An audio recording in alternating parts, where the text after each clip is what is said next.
Swayam Prabha. Digital India. Educated India.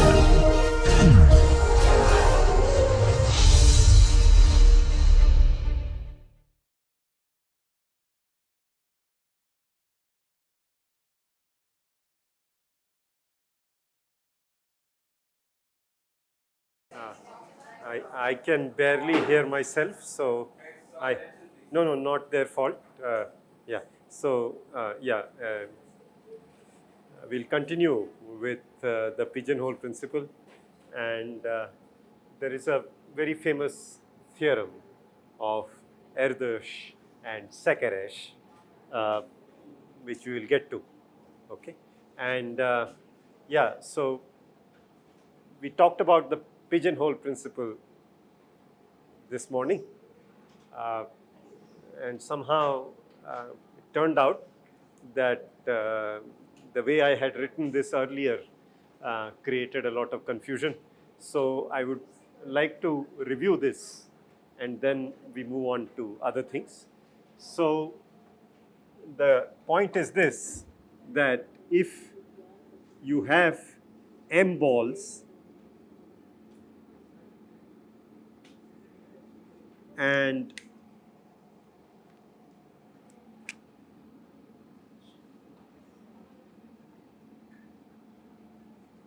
n bins,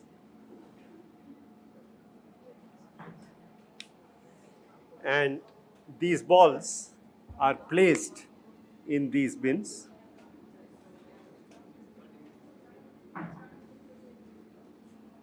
then if m balls are placed in n bins, what is the average number of balls per bin? Sorry? M divided by n. Yeah? Yeah, so, sorry, but we'll turn it on.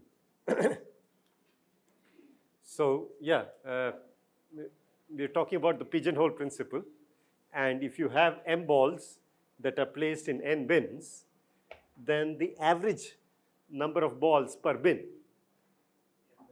is m divided by n. Okay, I mean this, yeah. Now, if the average age of a class is 14 and a half years, then there must be somebody in the class who has age at least 14 and a half years. If everybody's age was below 14 and a half years, average cannot be 14 and a half. Also, there must be somebody whose age is less than or equal to 14 and a half. Because if everybody's age was more than 14 and a half, the average also would have been more than 14 and a half. So I have said nothing. The average number of balls per bin is m over n. So there must be some bin which has at least m over n balls. And there must be at least some other bin perhaps which has at most m over n bins. Yeah? I'm not claiming that the same bin is both at least and at most. Then it will be exactly equal to m over n. And m over n may not even be an integer. Okay? Yeah. So last time, perhaps the confusion was that I probably, unintentionally suggested that the same bin has this property. No, there will be some bin which has m over n, perhaps some other bin which has m. Question. Sir, but that might not always be the case, right? As you said, if the average age of class is 14.5, okay, Yeah. but for convenience sake, let's take it be 14 years. Yes. What if there are 10 people in a class? What if 5 of them are 15 years old and 5 of them are 13 years old? So if you take the average will still be 14. Yes. Not one person is 14 years old. At least. Is there somebody whose age is at least 14? Is there somebody whose age is at most 14? Yes, 3 of them, 13. Yeah? Is that okay? No, yeah. Okay, so now everybody got it, huh? Yeah, okay. Yeah. Sorry, what did I do? Yeah, okay. So in particular, if m was n plus 1, yeah? What do we mean? N plus 1 balls, put in n. Then there must be a bin which has at least n plus 1 over n balls. I'm just using the first clause. n plus 1 over 1 n. But n plus 1 over n is a number which is more than 1. But the number of balls, if it is more than 1, then it must be 2. Okay. So our pigeonhole principle of this morning, where there must be some bin with 2 balls, is just a special case of this, where we put n plus 1 over n, n plus 1 over n, and then use this little statement that if any number is more than 1 and it's a whole number, then it must be at least 2. Okay, that's okay. Yeah. So good. That's where we are. I think soon enough you'll have to turn on the AC, but it's okay. Yeah, yeah. So I'll speak louder. Okay. So I wanted to tell you about this famous theorem. It's a beautiful application of the pigeonhole principle, and as I said, I am a computer scientist, and I will show you an algorithm also at the end. Okay, yeah. So, all right, so this was a sequence of distinct numbers, and yeah, maybe 1 to 16, not important. And then these are subsequences of this sequence. Okay, what do I mean by that? I just pull out some of the numbers from this sequence, but I list them in the same order. And this one also similarly. This one is an increasing subsequence.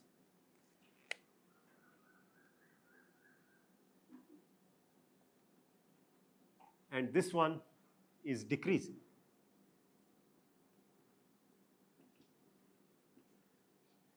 This sequence has how many elements? 5. And this sequence also has 5 elements. Okay. So this particular sequence has a subsequence which has 5 elements, an increasing subsequence which has 5 elements. It also happens to have a decreasing subsequence which has 5 elements. But the challenge before lunch was construct a sequence, yeah, which doesn't have an increasing subsequence of length 5, okay, and doesn't even have a decreasing subsequence of length 5. Okay. So before I ask you, here is how you should think about an increasing subsequence if you plot it. Yeah. So let's say it is 3, 4, 7, 11, 15. You see it rising. Yeah. A decreasing subsequence. Yeah. 14, 13, 11, 10, 9. It is decreasing. So now these 1 to 16 numbers, you want to arrange them. Yeah? You want to arrange them in some funny fashion so that among them I cannot pick out an increasing subsequence. I cannot pick out a long decreasing subsequence. So did anybody try, have an idea? Did you try?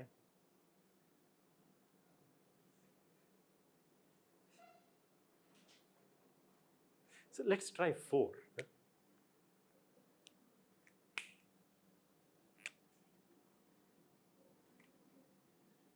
Instead of 16, 4. And I want you to arrange 4 numbers so that there is no increasing subsequence of length 3 and there is no decreasing subsequence of length 3. Okay. So would we just take a minute and try. How would you arrange the numbers 1, 2, 3, 4? 1, 2, 3, and 4. Sorry. 1, 2, 4, 3. Yeah. 1, 3, 2, 4.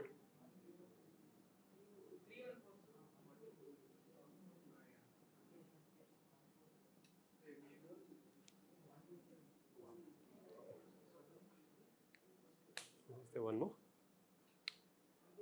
Okay, so let's draw this in this fashion. So what has happened? You took 1, then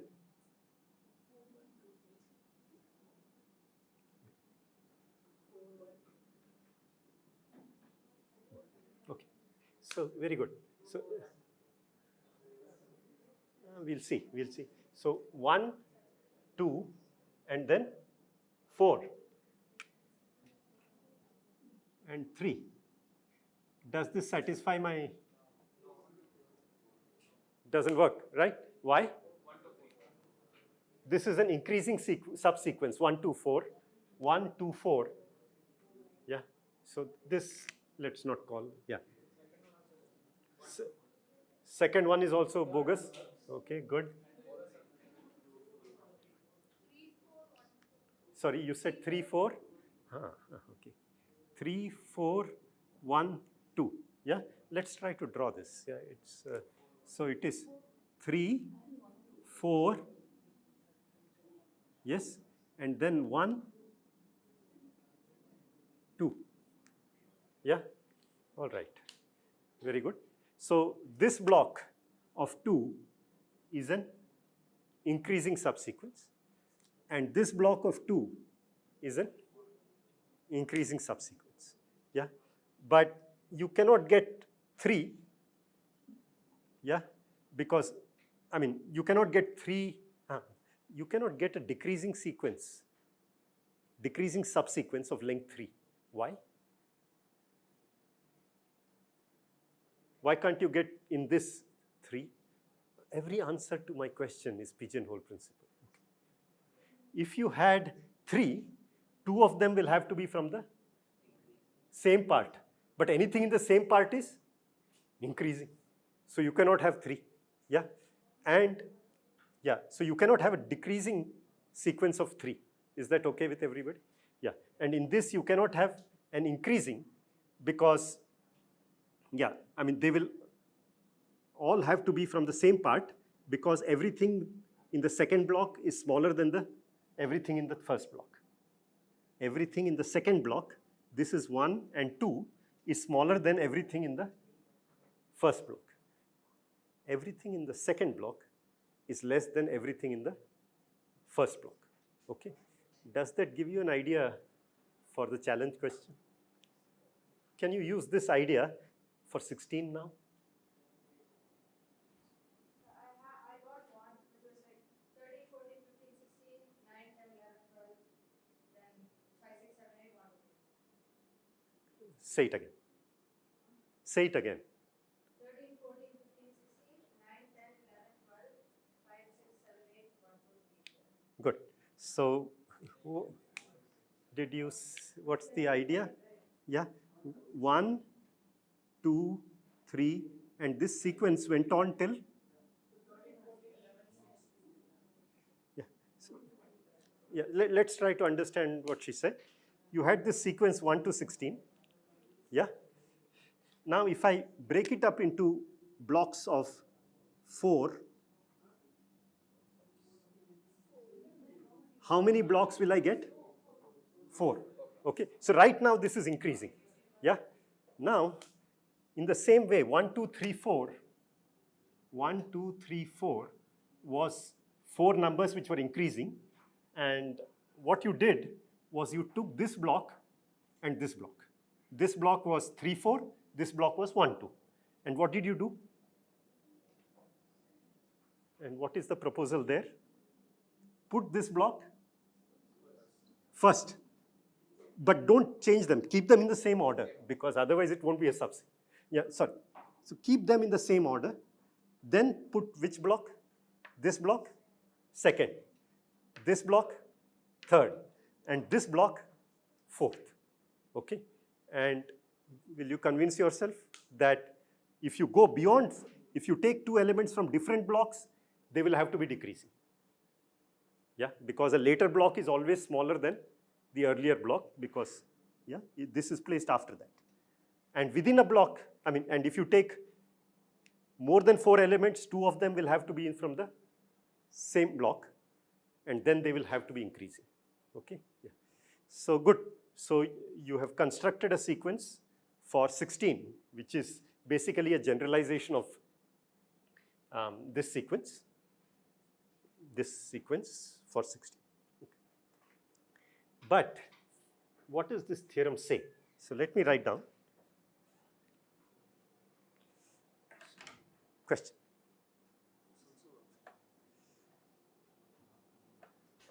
Oh, 3, 2, 1. Yeah, so another idea was that you write the numbers in reverse,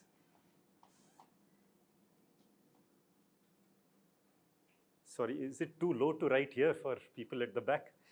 So 16 to 1, and again break them into,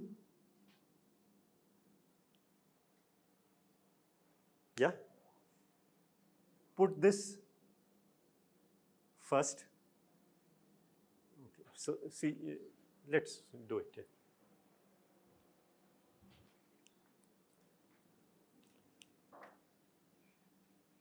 The structure we saw here was some sort of a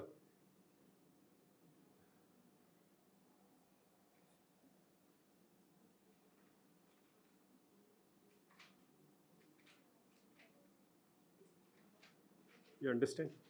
Yeah. So the top of this is below the bottom of this.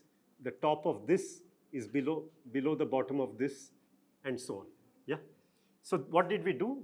We took initially this sequence, took the last block, placed it first, the second last block, next, etc. And this we did with the increasing sequence. But the point is, we could have done it also with the decreasing sequence. And then when we had put this block first, what would we get? 4, 3, 2, 1. 4, 3, 2, 1. Okay? And then what would be the next 8, 7, 6, 5. So first you put 4, 3, 2, 1. So it will just be a picture like this, but somehow in reverse. Okay, good. Yeah. So is that what you had in mind? Yeah. I didn't see it carefully, but something like that. Yeah. Okay. Okay, so what's the theorem? So sorry, I broke your pen.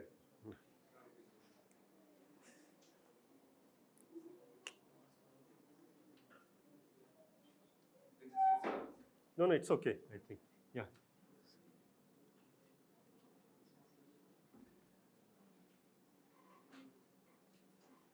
Yeah, you can turn on the AC. It's okay.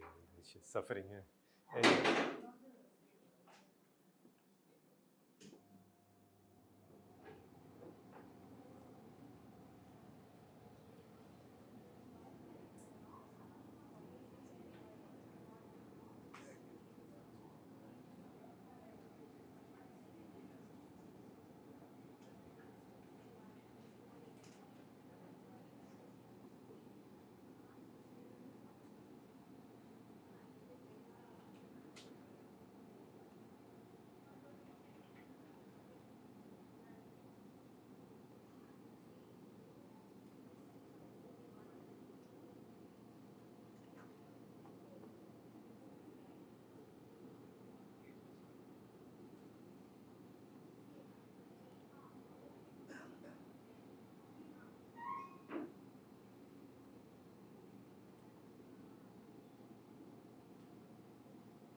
question? Sir, so then it's dependent on perfect squares, right?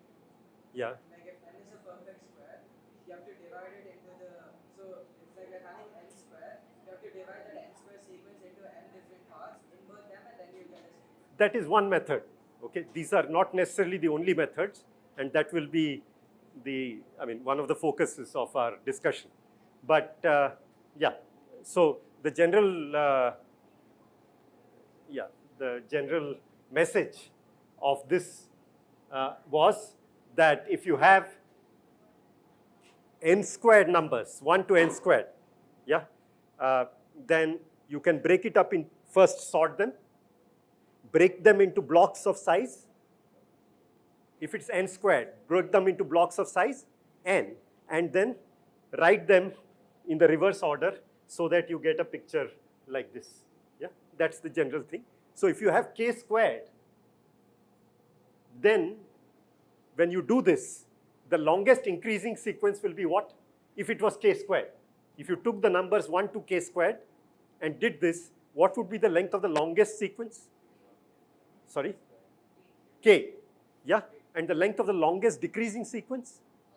Also k. But the theorem says if you try for k plus 1, try any method, whatever you do, either there will sneak in an increasing subsequence of length k plus 1 or a decreasing subsequence of length k plus 1. Okay. Now, why is this true? Okay. So, I'll let you think. Meanwhile, is everybody able to hear me? You're able? No.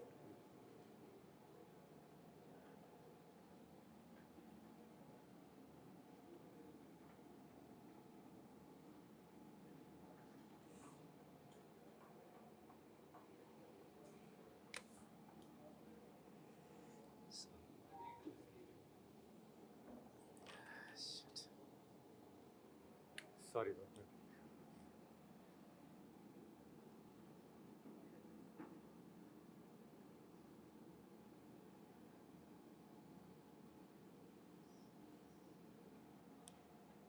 So there are k squared plus 1 numbers.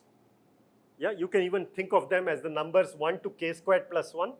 They have been written in some order.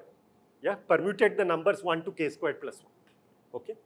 Now, this construction doesn't work because one of the blocks will be of size k plus 1. Yeah, and then that would become an increasing subsequence. But who said this construction has to be done? Yeah. Why is it that there is no construction at all? Because that is what this theorem says, that if you do k squared plus 1, you cannot do a construction. Okay. So, yeah. I mean, ideally, I should have given this to you yesterday and let you think about it and then asked you. But I would like you to help me prove this theorem. So if anybody has an idea, just tell me, maybe you have the correct idea, we will build on it, yeah, at any time. But let me write down 2 definitions, they should give you a hint, okay? So please pay attention, yeah. So,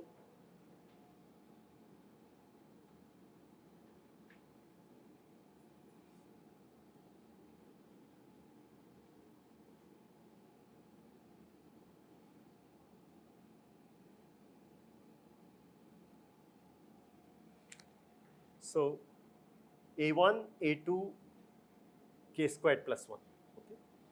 Okay. Li, I'm going to define something called Li. Okay. So there will be an L1, L2, Lk squared plus 1, and there will be an S1, S2, Sk squared plus 1. Okay. So what is Li? Li is the length of the longest increasing subsequence starting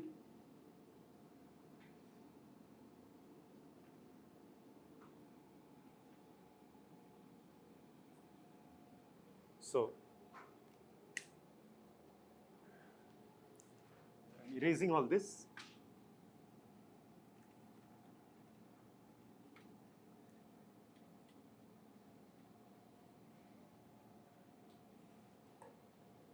Yeah, you're free to guess what SI is going to be, but you have this sequence A1, A2, A k squared plus 1. All right. Now, look at AI. Look to the right. Starting at AI, what is the biggest increasing subsequence that you can get starting at AI? Yeah, that number is called Li. And what do you think SI is going to be? Yeah, shortest is AI itself. Okay, yeah. So, no, these are an arbitrary in any sequence of k squared plus 1 distinct numbers. So, A1 to A k squared plus 1 is just some distinct numbers, let us say 1 to k squared, have been arranged in this is some permutation of 1 to k squared plus 1. Okay. Look at the ith position and ask for the length of the longest increasing subsequence starting at AI. That is Li. SI is the length, what did you say? Longest decreasing,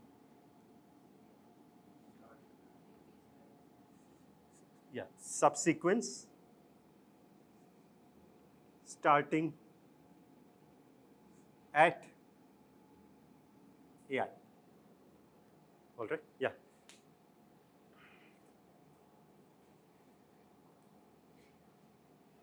So if any Li, so how big does Li have to be for us to declare that we are done? If any Li is k plus 1 or more, we are happy, because then we would have found a longest increasing subsequence. Okay.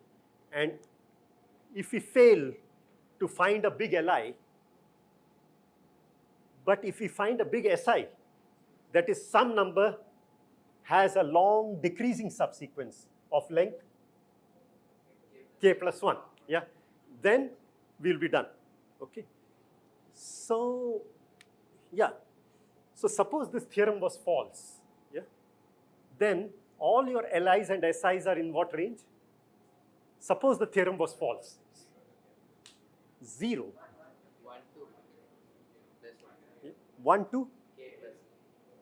No, if the theorem was false, if it was k plus 1, we would be happy. Then all of them would be 1 to k. Yeah. So let's draw.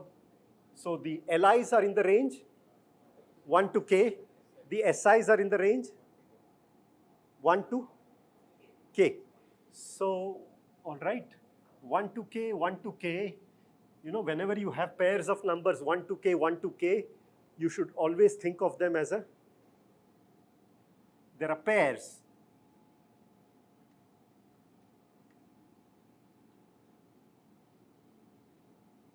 This goes from 1 to k. These are values of Li. And these are values of Si. And they go from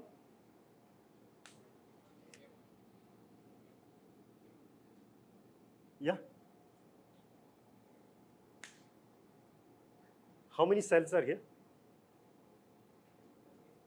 How many cells are in this matrix? K squared.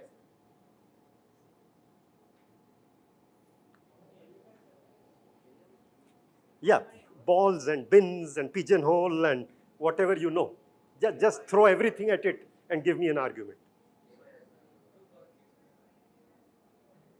2 power k squared plus 1, you have been influenced by Professor Dhar.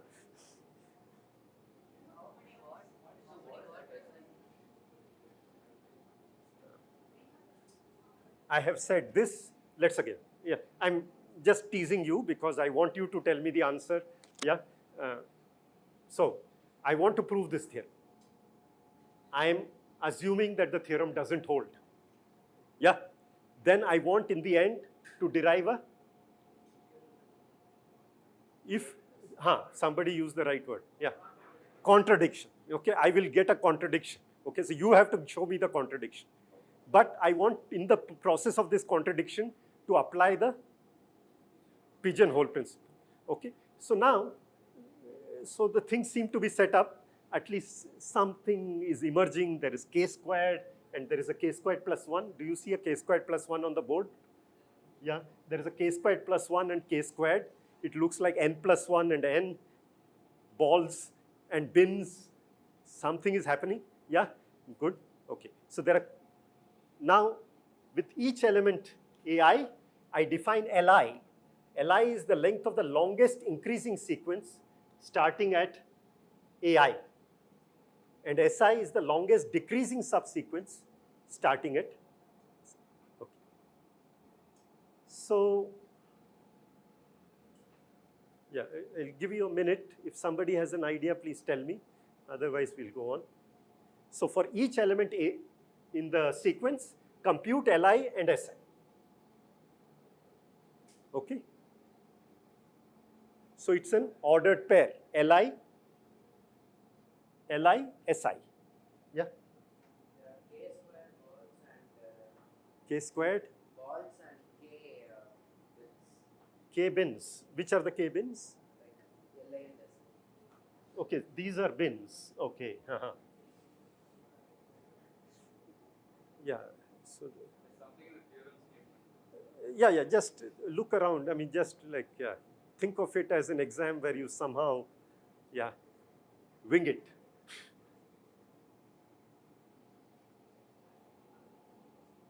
So, okay, let me give you one more hint. In the proof, I'm going to take this A1 to AK squared plus 1 and start writing them on the table in that matrix. Okay, so what should I do? I take A1. Where should I write it?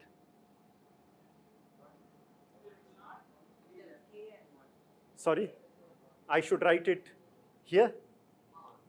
What's the use of, what's the, A1, we don't know what Li is because the length of the longest sequence, longest subsequence, we don't know. But, no. So where should I write AI? A1. Yeah, somebody say.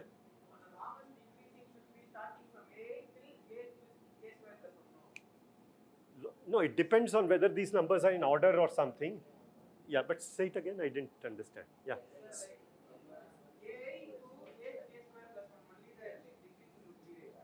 No, K squared plus 1 may be even bigger than A1. So it may not be decreasing at all.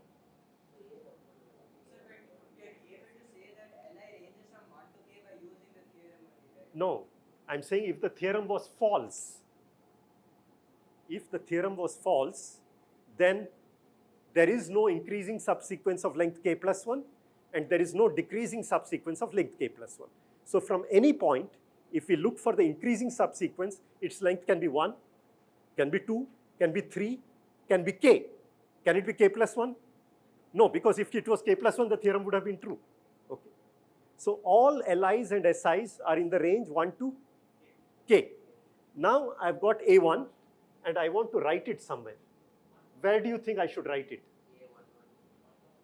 I should write it here? Yeah. And then A2? Next to. Why did I tell you Li and Si in that case?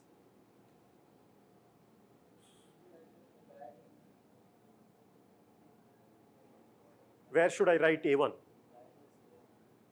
Sorry, it's not a very well-defined question. For A1, yeah, so I had some number A1. I looked at the longest increasing sequence. It was L1. The longest decreasing sequence starting at A1 was S1. Okay? Huh? Yeah, I should write it here. But what use did I make of L1 and S1? Yeah.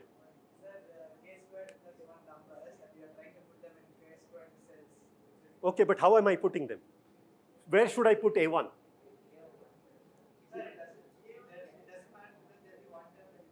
Yeah, I mean, then I just took some k squared plus 1 numbers and threw them in this board, and some 2 numbers landed up here. So what? Yeah?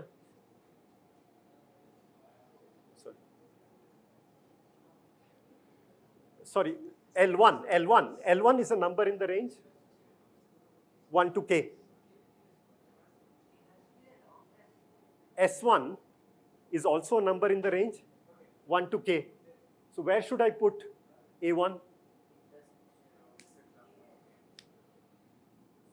I look at the L1th column, S1th row, and put A1 there. Is that okay?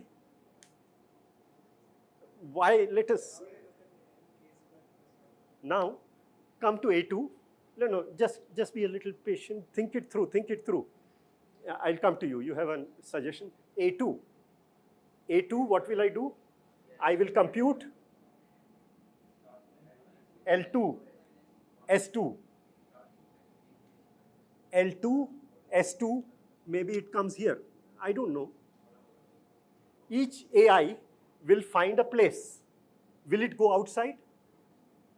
Why won't it go outside? because SI is never more than K plus 1 or K plus 1 or more. Will it go outside here? No. All your numbers are going to land in this. A3,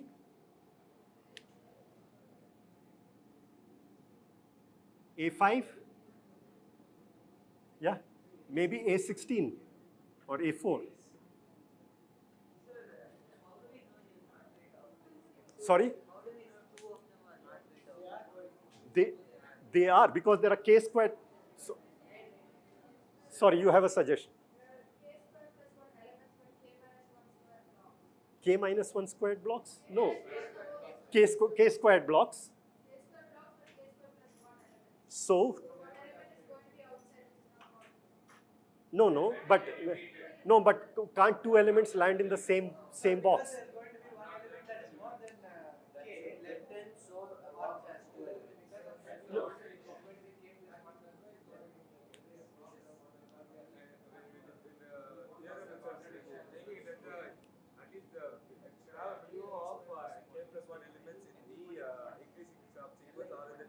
We have to prove that, yes. Yeah, but L1 we are considering it only to be between 1 and K. Yes.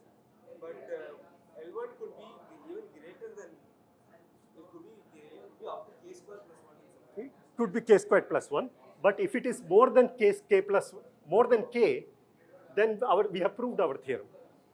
Okay? Yeah. So,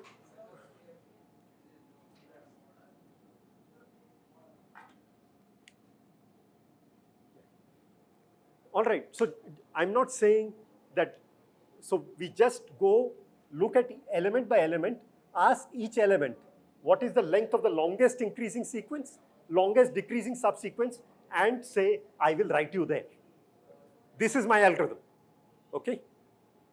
What would, when I finish this, what would happen?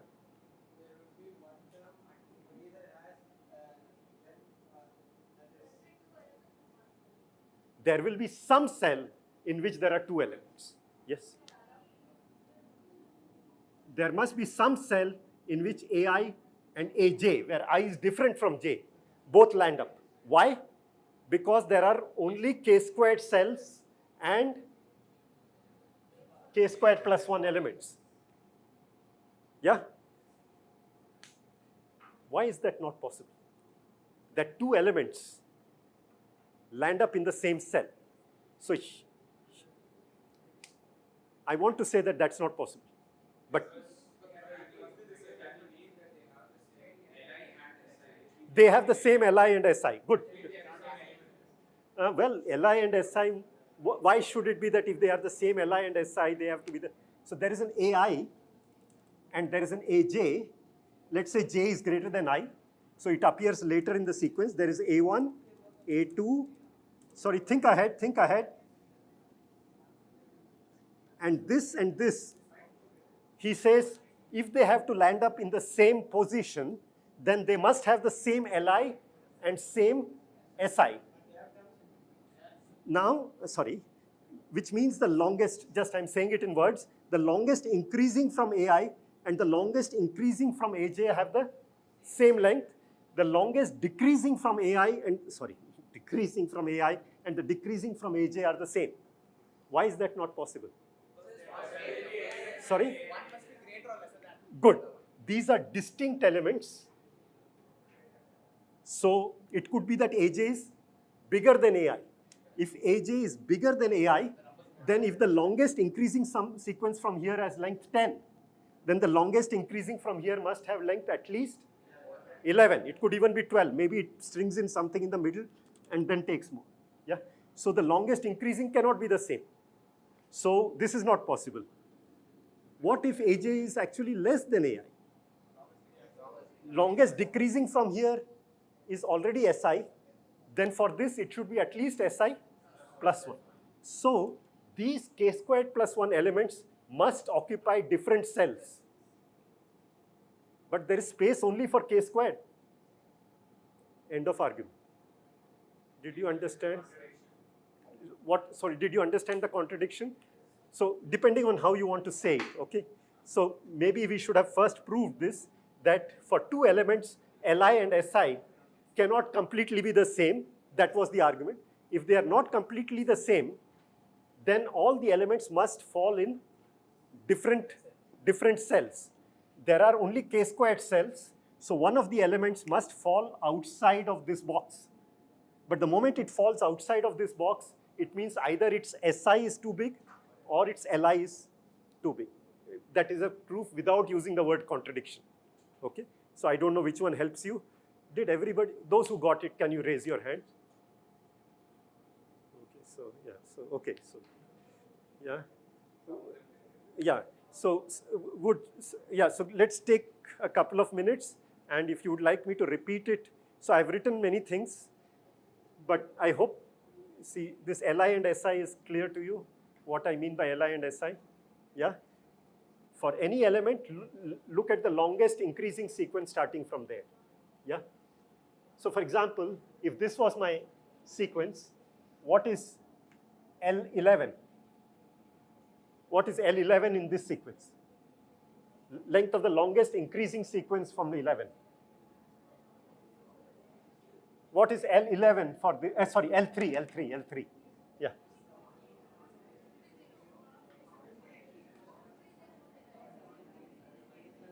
One.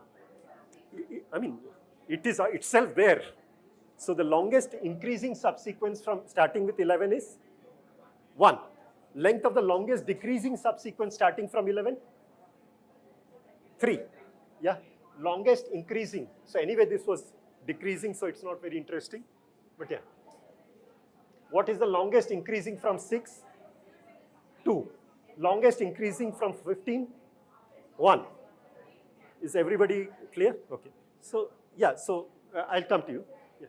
So you have these numbers, 1 for each of them. Take that number and write it there. What are the instructions for writing? Consult your Li and Si and write it there according to Li and Si. And then you all said that two different numbers cannot go and reside in the same cell. Because if they resided in the same cell, their Li would be the same and their Si would be the same. But if Aj was bigger than Ai, then their Li's can't be the same. Li cannot be equal to Lj. And if Aj was smaller than Ai, Si's cannot be equal to Sj. Okay. So you raise your hand. Sir, but how does having a k plus 1 subsequence ensure that contradiction does not happen? Because like that is related to the elements and this is related to the elements in the subsequence, right? Yeah. So, but like how does, like if a subsequence has only k elements, we're getting a k square plus 1 and a k square there. But if the subsequence is having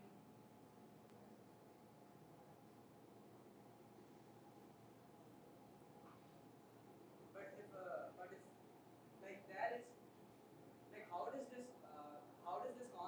contradiction get fixed by having k plus 1 element? Because one of the elements sits outside, and then I cannot claim that two of them fall in the same cell. This contradiction was achieved by us on the basis of two of the pigeons sitting in the same bin. If you allow me to go outside of this region, I would have more than k squared cells, meaning at least k squared plus 1 cells. And then I will not be able to claim that these k squared plus 1 elements must necessarily collide. They could all be sitting else, enjoying themselves everywhere. Okay? Then I cannot get a contradiction. Only if two elements come and sit in the same place, then I can do this argument. Yeah? So once again, yeah, it's a very famous theorem, but it has it's a proof that is understandable. Maybe coming up with it needs some care. But is this okay?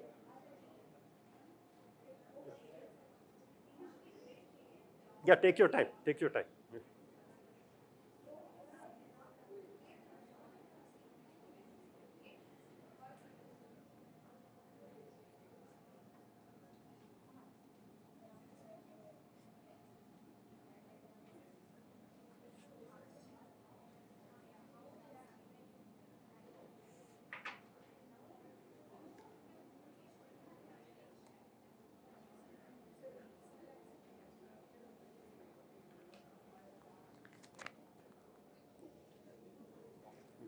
computer is running out of charge.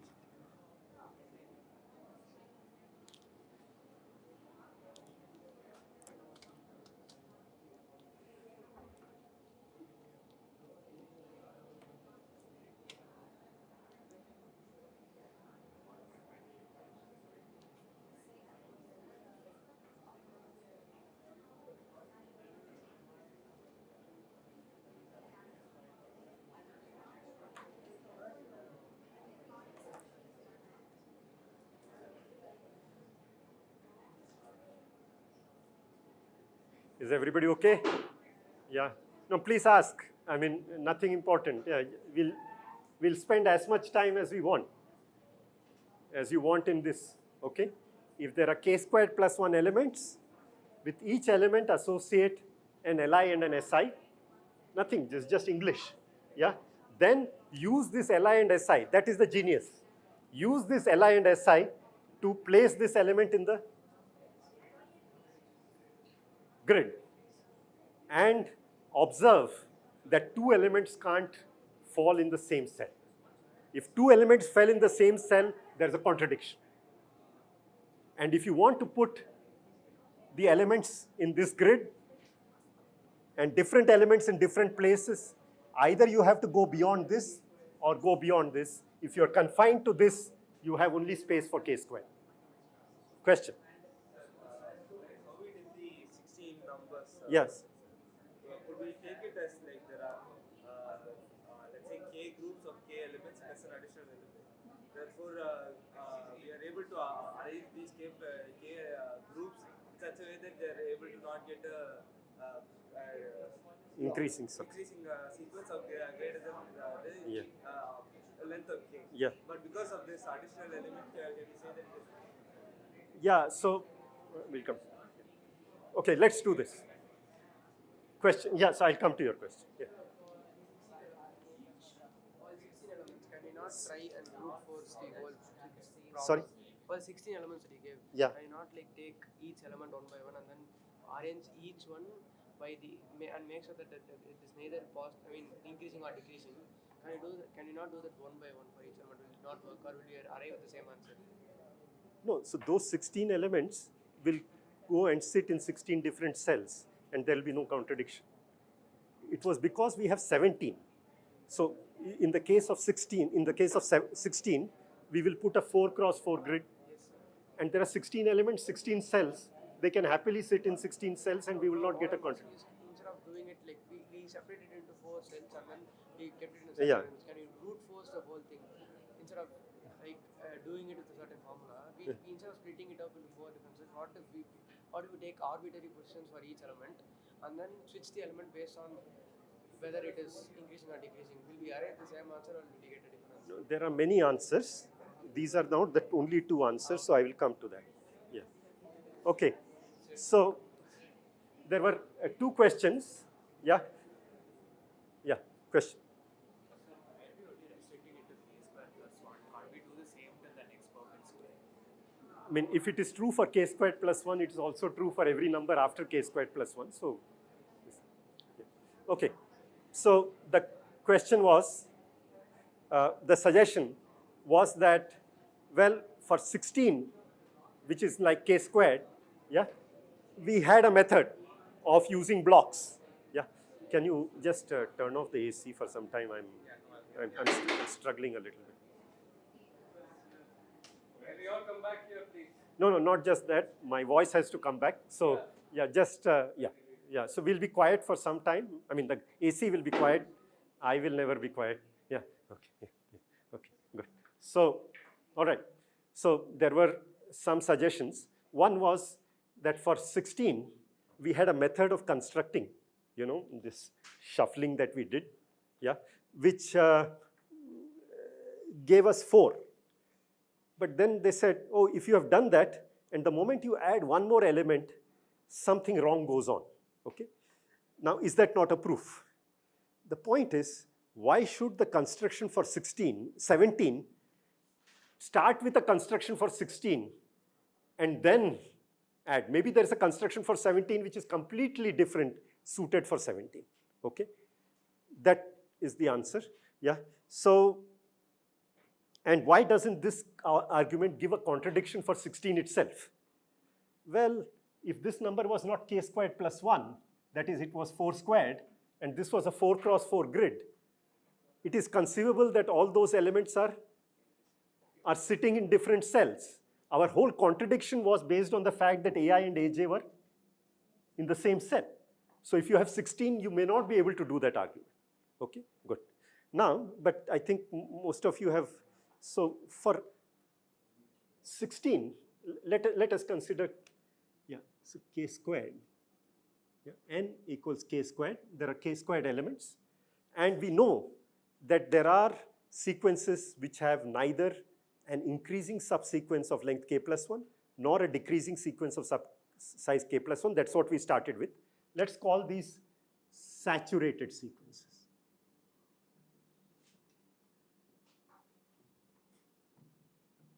What's a saturated sequence?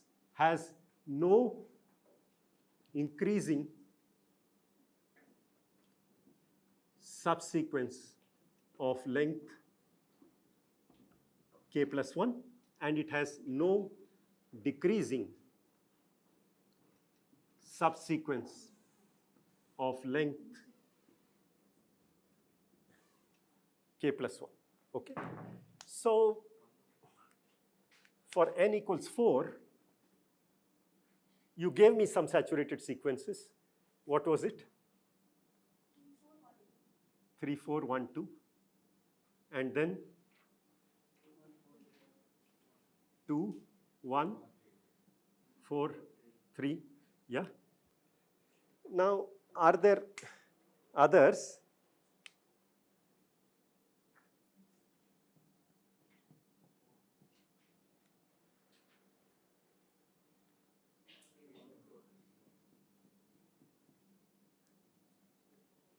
Yeah? So there are more. These were the special ones where we did this method, but these are some others. Okay? So actually, it turns out that, sorry, I have 2 minutes left, or? Okay, yeah. So I'm not getting very far. Yeah. Okay.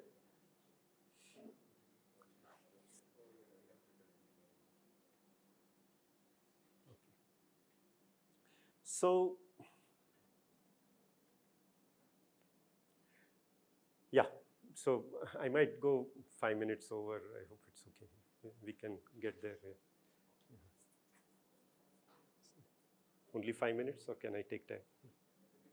I can take 10. Okay. All right. Okay. So there are more sequences and more saturated sequences, and the question is how many?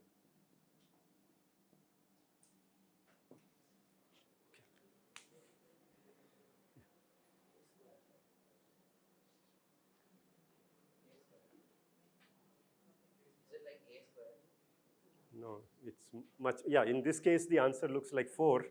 We don't even know if there are more, but yeah, so.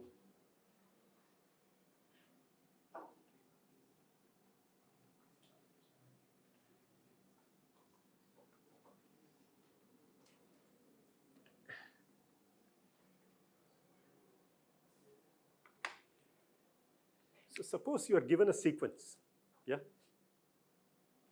A1, let me just take an example, and that will be easier.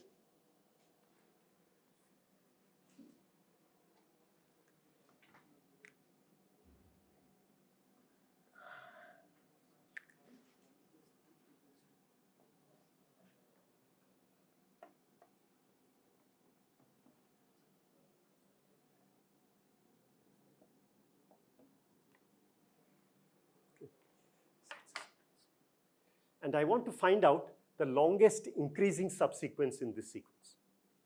The elements are not distinct. Oh, the elements are not distinct. Oh, sorry, I copied it wrong.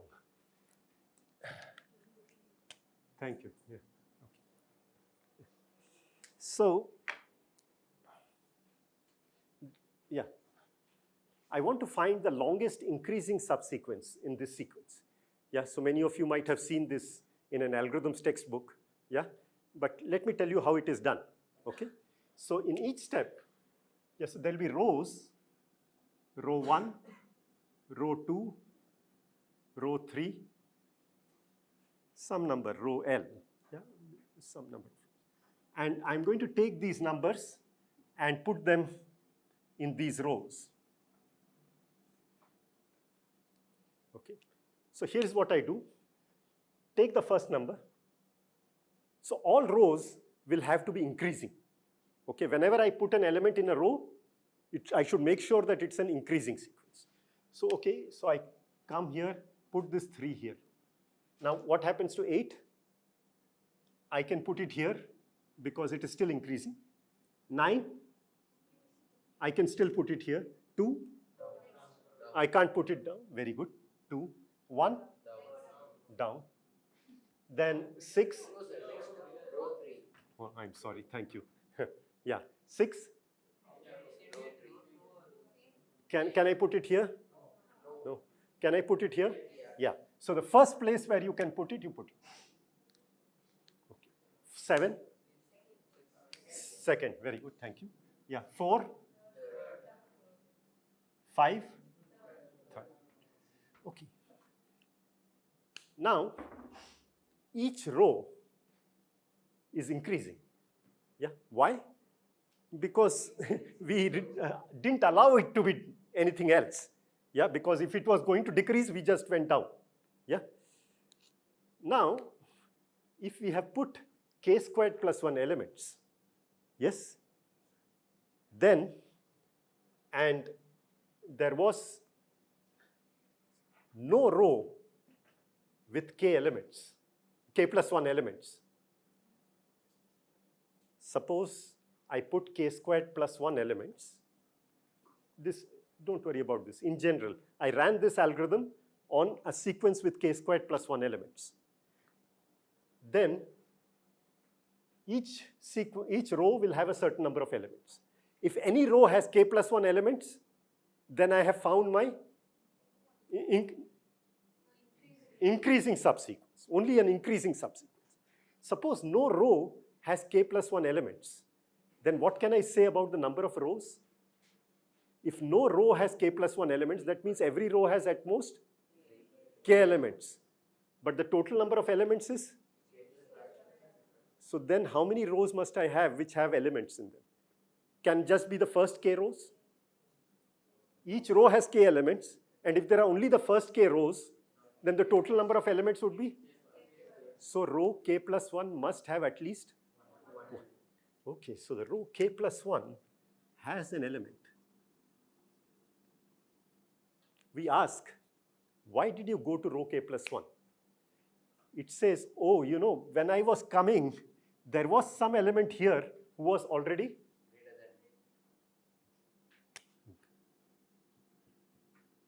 ask, why did you come here?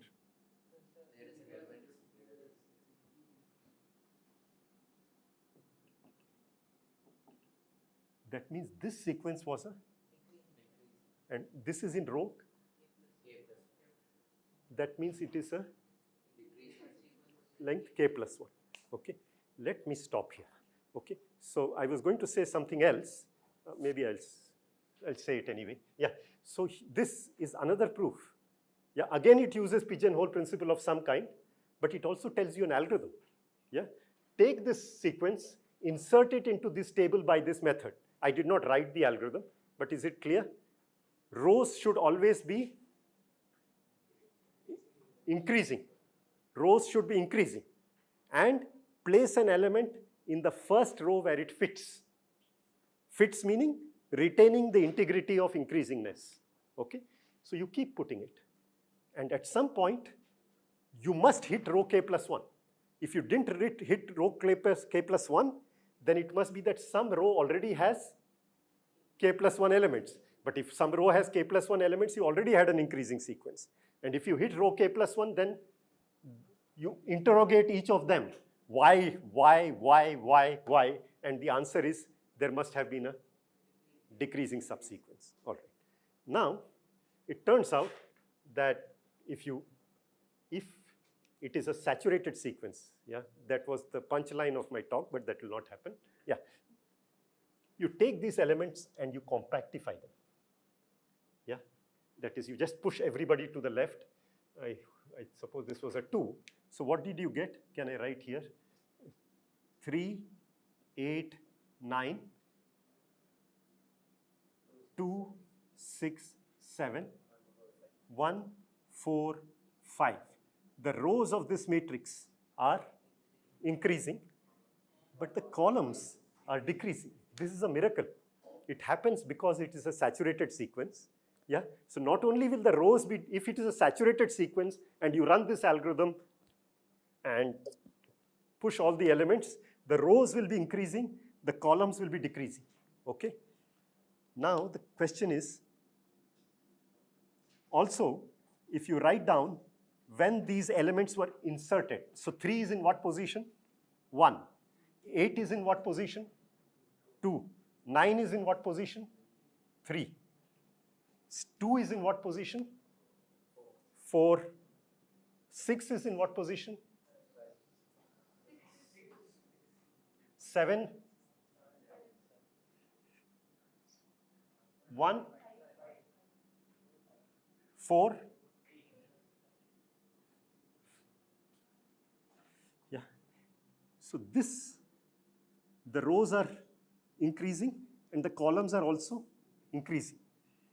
So with any sequence, you can construct 2 such matrices. One by running the algorithm and compactifying it, the other by recording their positions. Okay? Now it turns out that if you're given this data, you can go back. So the question is, how many ways are there to make matrices which have this monotonic property, increasing, decreasing, yeah, increasing, increasing, okay?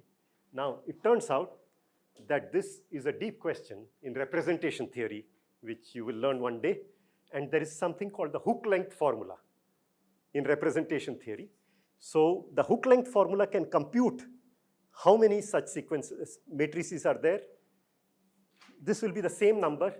You take that formula, compute this number and square it. Why? How many possibilities for this? Some number t. How many possibilities for this? The same number t. So the total number of possibilities will be t squared. Okay? And that is how the talk should have ended, but I was not very efficient. But thank you very much for listening to me. I'll come back to it.